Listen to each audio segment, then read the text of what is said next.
اللہ کے سوا کسی مدد نہ مانگ کہ اس کے سوا کوئی مددگار نہیں، اس کے سوا کوئی مشکل کشا نہیں، اس کے سوا کوئی حاجت روا نہیں، اس کے سوا کوئی بیڑے پار کرنے والا نہیں، اس کے سوا کوئی بیماریاں دور کرنے والا نہیں، اس کے سوا کوئی مرادیں پوری کرنے والا نہیں۔ جب مانگنا ہو تو اسی سے مانگ، جب رونا ہو تو اسی کے در پہ آنسو بہا، جب دامن پھیلانا ہو تو اسی کے در پہ دامن پھیلا۔ وعدہ پورا کرنا، ایاک نعبد و ایاک نستعین، ہم تیری ہی عبادت کرتے ہیں اور جزاک اللہ، ہم تجھ سے ہی مدد مانگتے ہیں اور مانگتے رہیں گے۔ سیدہ عائشہ صدیقہ رضی اللہ تعالی عنہا نے بھی اللہ کے حضور اشک بہائے، اسی کو دل کی بات سنائی۔ الہ العالمین منافقین نے میرے خلاف جھوٹے الزامات عائد کیے ہیں، میری کردار کشی کی مہم چلا رکھی ہے۔ اگرچہ یہ بات نئی تو نہیں، مجھ سے پہلے بھی معصوموں کے خلاف یہ پراپگنڈا ہوتا رہا، لیکن جب موسیٰ پر الزام لگا تو نے ان کی برات کا اہتمام کیا، جب یوسف پر الزام لگا تو نے ان کی برات کا بھی اہتمام کیا، جب مریم پر الزام لگا تو نے ان کی برات کا بھی اہتمام کیا۔ میرے معبود، آج تیرے محبوب کی عائشہ اشک بار آئی ہے اور یہ فیصلہ کر کے آئی ہوں، جب تک میری برات کا اہتمام نہیں ہوگا تیرے در سے سر نہیں اٹھاؤں گی، سجدے سے سر نہیں اٹھاؤں گی، کسی اور کے در پہ نہیں جاؤں گی، تجھ سے ہی مدد مانگتی ہوں، تجھ سے ہی درد دل کہتی ہوں۔ رو رہی ہے سیدہ عائشہ صدیقہ رضی اللہ تعالی عنہا، کس کے آگے؟ اسی کے آگے رویا کرو، اسی کے آگے اشک بہایا کرو، اسی کے حضور دامن پھیلایا کرو، ساری امیدیں اسی سے وابستہ کیا کرو کہ اس کے سوا دامن بھرنے والا کوئی نہیں، دامن خالی کرنے والے بہت، بھرنے والا کون؟ دامن خالی کرنے والے بہت۔ بیٹھے ہوئے ہیں فنکار، جھنڈیاں لہرا رہی ہیں، زلفیں جا رہی ہیں، چادریں اوڑھی ہوئی، قبریں سجائی ہوئی، جھنڈیاں لہرائی ہوئی، چادر اوڑھے ہوئے بیٹھے ہیں، جیسے آسمان سے اتری ہوئی چیز ہو گئی۔ اور سادہ لو انسانوں سے کہتے ہیں کچھ لے کے آؤ گے تو کچھ لے کے جاؤ گے، خالی ہاتھ آؤ گے تو خالی ہاتھ جاؤ گے، لیکن اس کے در رحمت سے صدا آتی ہے کچھ نہ لے کے آؤ، سب کچھ لے کے جاؤ، خالی ہاتھ آؤ، دامن بھر کے جاؤ۔ قال ربکم ادعونی استجب لکم ان الذین یستکبرون عن عبادتی سیدخلون جہنم داخرین۔ دنیا والوں سے مانگا جائے تو ناراض ہوتے ہیں، نہ مانگا جائے تو خوش ہوتے ہیں، لیکن یہ داتا وہ ہے کہ یہ مانگنے والوں سے خوش ہوتا ہے، نہ مانگنے والوں سے ناراض ہوتا ہے۔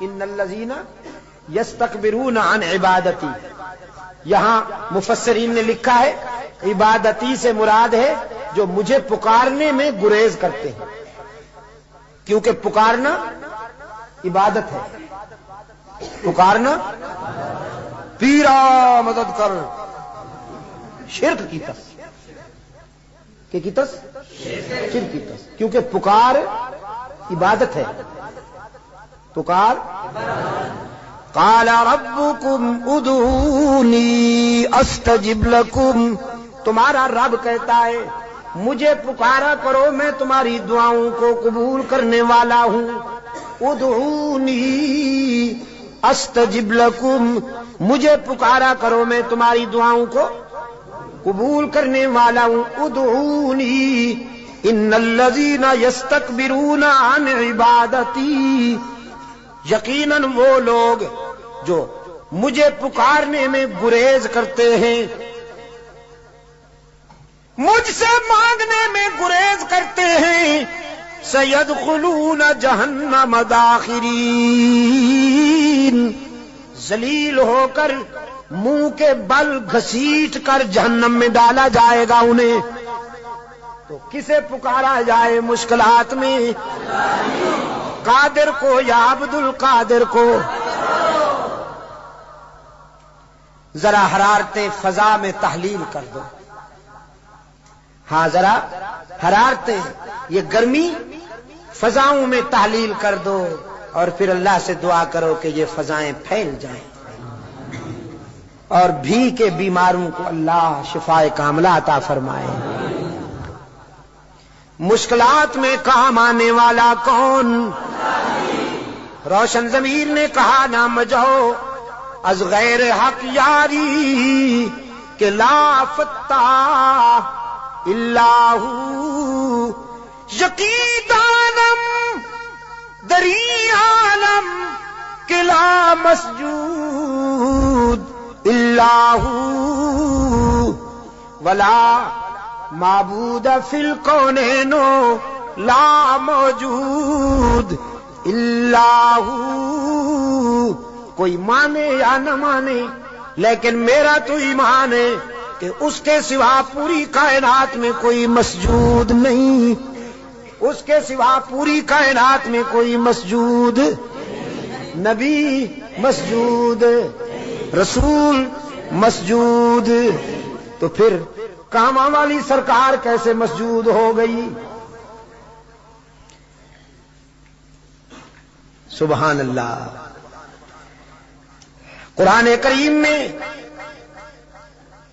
جگہ جگہ پر فکر انسانی کو متوجہ کیا گیا ہے کہ نیاز مندیاں، اپنی جبین کی نیاز مندیاں اللہ کے لیے وقف کرنی ہوں گی۔ فرمایا لعن اللہ الیہود والنصارى، اللہ کے رسول صلی اللہ علیہ وسلم نے فرمایا یہودیوں پر، نصرانیوں پر اللہ کی لعنت۔ کیوں؟ اتخذوا قبور انبیائہم مساجدا، کہ انہوں نے نبیوں کی قبروں کو سجدہ گاہ بنا دیا۔ نبی کی شان زیادہ ہوتی ہے یا ولی کی؟ نبی کی شان زیادہ ہے نا ولی سے۔ جو نبیوں کی قبروں کا سجدہ کریں ان پر تو اللہ کے رسول نے لعنت بھیجی ہے، اور جو ولیوں کی قبروں کو سجدہ گاہ بنا لے ان پر، ہاں جزاک اللہ، یہی بات ہے، یہ عاشق بنے پھرتے ہیں۔ نبیوں اور رسولوں کی قبروں پر سجدہ کرنے والے ملعون، تو ولیوں کی قبروں پر سجدہ کرنے والے ڈبل ملعون۔ ڈبل ملعون نا؟ ڈب، اچھا ٹریبل۔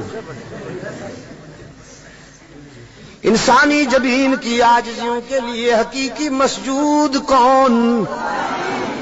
ہر جگہ موجود کون؟ معبود کون؟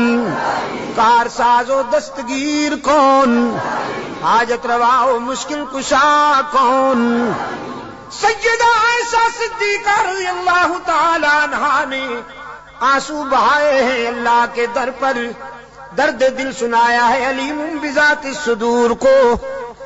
سورہ نور آئی، قلب رسول پر وحی کی صداقت چمکی، فرمایا الخبیثات للخبیثین والخبیثون للخبیثات والطیبات للطیبین والطیبون للطیبات اولئک مبرؤون مما یقولون لہم مغفرۃ ورزق کریم. پاک باز بیویاں پاک باز شوہروں کے لیے، گندی بیویاں گندے شوہروں کے لیے، پاک باز شوہر پاک باز بیویوں کے لیے، گندے شوہر گندی بیویوں کے لیے قرآن ہے. آپ سمجھے کہ نہیں؟ قرآن اور کلام فطرت ہے یہ. اگر اپنی بیوی کو پاک دامن رکھنا چاہتے ہو تو خود بھی پاک دامن رہا کرو، لیکن اگر تم تاڑ جھانک کرو گے تو ادھر بھی سلسلہ شروع ہو جائے گا، تمہیں معلوم ہو یا نہ ہو. سمجھے ہو کہ نہیں؟ کلام فطرت ہے نا قرآن کریم. قرآن کریم تو راز کی باتیں کہتا ہے، کلام فطرت ہے. فرمایا الخبیثات للخبیثین والخبیثون للخبیثات. ناپاک بیویاں ناپاک شوہروں کے لیے، ناپاک شوہر ناپاک بیویوں کے لیے. طے ہو گیا. والطیبات للطیبین.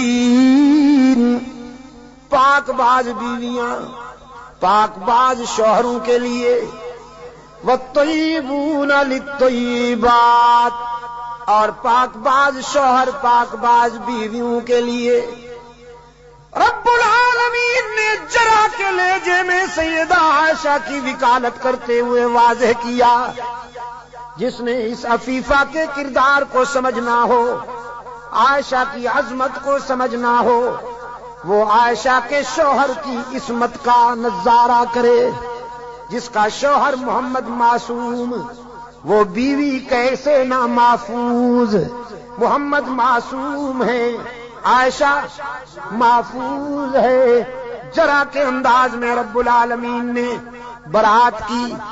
اولئک مبرؤون مما یقولون. میں اعلان کرتا ہوں کہ پیغمبر کی آبرو بے داغ ہے، نبی کی آبرو کا دامن پاک ہے. آپ میرے لیے اور میں آپ کے لیے اللہ کے حضور التجا کر دیں کہ اللہ دنیا اور آخرت کی کامیابیوں سے ہمکنار فرمائے.